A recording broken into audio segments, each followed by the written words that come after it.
스텝 1, 원리 꼼꼼히에 준비되어 있는 내용 같이 살펴보도록 하겠습니다. 자, 이번에 살펴볼 개념은요. D그래프 알아보기라고 되어 있습니다. 자, D그래프, 앞에서 우리가 그림 그래프라고 하는 것은요. 그래프는 그래프인데 그 그림이 그려져 있을 때 그래프의 이름을 그림 그래프라고 붙였었어요. 그렇죠? 그러면 D그래프는 뭘까요? 혹시 우리가 알고 있는 그 띠 모양, 색테이프 모양 말하는 거 아니에요?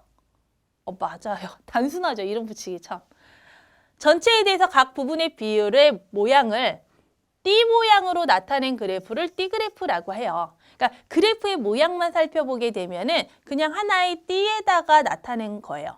띠에다 나타내는데 이거를 어떻게 나타낼 거냐면 띠그래프에다가 나타낼 때에는 전체에 대한 각 부분의 비율을 나타낼 거예요.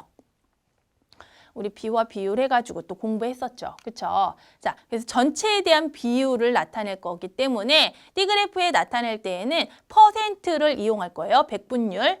알았습니까? 자, 백분율 이용해서 할 건데 그러면 주어진 표부터 살펴봅시다. 지금 조사한 이 표는요. 좋아하는 과일별 학생 수에 대해서 조사를 하였습니다. 딸기를 좋아하는 학생 수, 참외를 좋아하는 학생 수, 포도를 좋아하는 학생 수, 기타 다른 과일을 좋아하는 학생 수까지 조사를 하여 전체 조사한 사람의 수는 20명입니다. 그러면 전체에 대한 각 부분의 비율이라고 하였기 때문에 어떻게 계산을 해야 돼? 백분율로 나타내게 되면 전체분의 그 부분 그리고 곱하기 100으로 백분율을 계산해 줄 수가 있겠네요.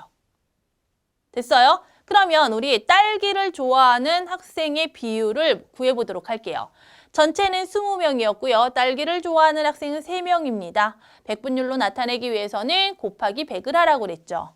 그럼 약분하고 나면 딸기를 좋아하는 학생의 수는 전체의 15%를 차지하는 것을 알 수가 있습니다.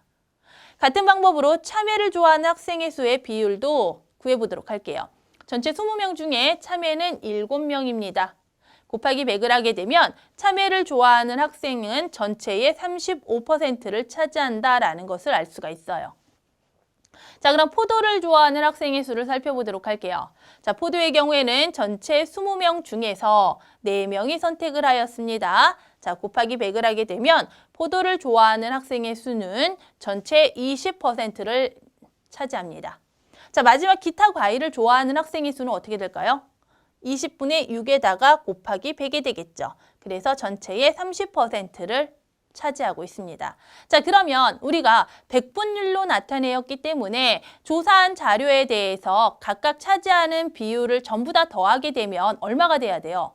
그렇지, 100이 돼야 돼요. 그래서 D그래프를 나타낼 때에는 D그래프는 0%에서부터 가장 큰 값을 100%로 하여서 그 구역을 나눠 놓는 거예요. 어떻게? 지금 이것처럼 0부터 100까지를 이렇게 5씩 나눈 거죠.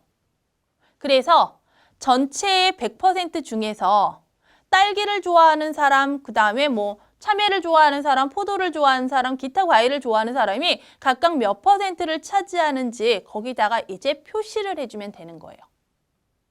자, 딸기를 좋아하는 사람은 우리 전체의 몇 %를 차지한다고 하였습니까? 15%를 차지한다라고 하였죠. 그래서 15% 지역에다가 이렇게 선을 그려주고요.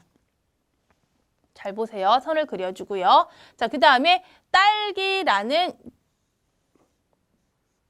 종목의 이름을 써줍니다. 그리고 괄호 안에다가는 그것이 몇 %인지까지 나타내줘야 돼요.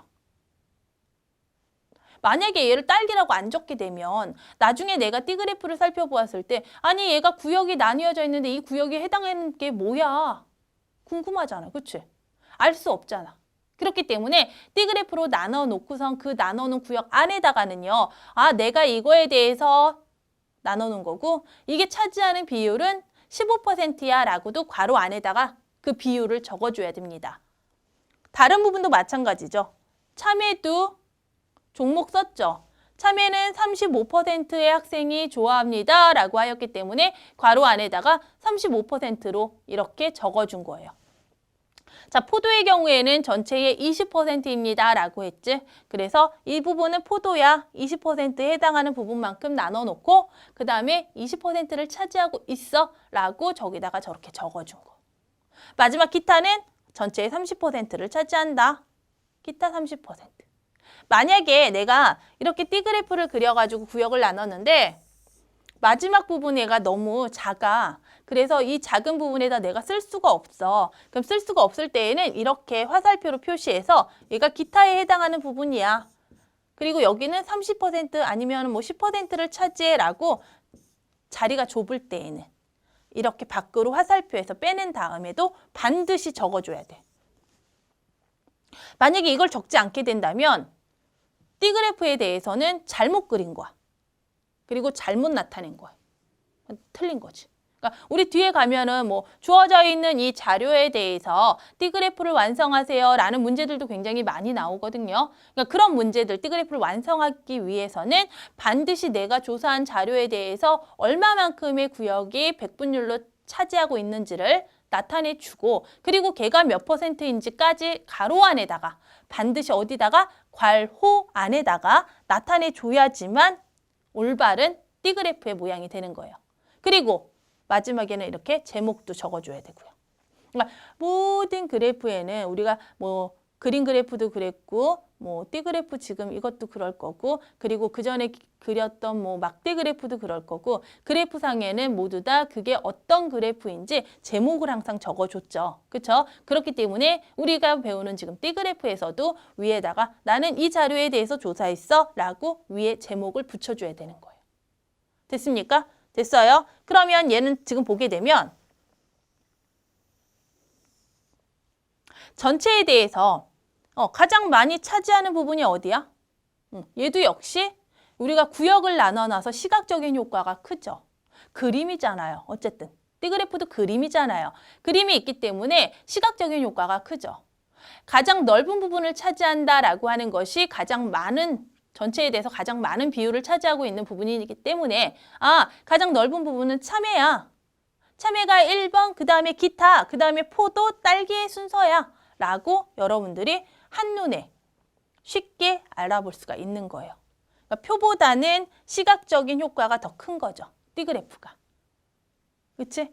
그림 그래프도 표보다는 그림 그래프가 시각적인 효과가 크기 때문에 이렇게 정리를 했을 때는 한눈에 보기가 쉽다라는 장점이 있다라는 거.